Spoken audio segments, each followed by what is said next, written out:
I had a little penny doll. Like I can't even find it no more. But I had a little penny doll. I went and bought me a little. Well, my mom bought me a little penny doll. And that How was was it crazy. to hearing that they was gonna go with a little penny doll and start doing like your commercial? Your commercial is some of the most iconic commercials Iconic. ever Man, I been appreciate done y'all.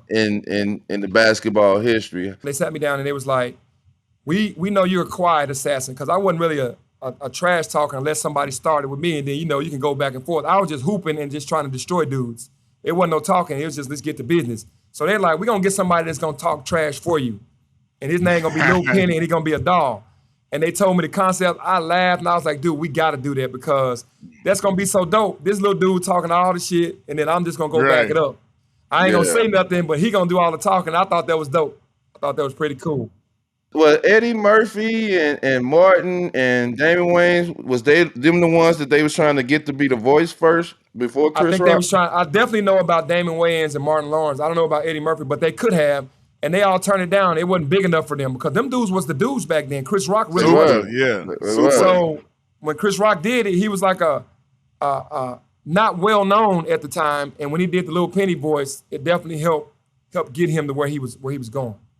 Did Nike call y'all like, man, the commercials are going crazy. We got to do more. Like, this is like, we didn't The think it would be marketing was this big of crazy. a deal. Like, yeah, like for marketing, like they hit like a super crazy home run. How was that when they started to see those results? Like, how did you hear about it from that side?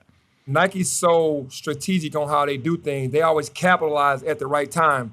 So they didn't want to flood it, but they wanted to put enough out where everybody stayed hungry, and then it became a thing. So that's why they're so smart and so brilliant. They didn't want to just make 15 commercials and go boom, boom, boom, boom, boom.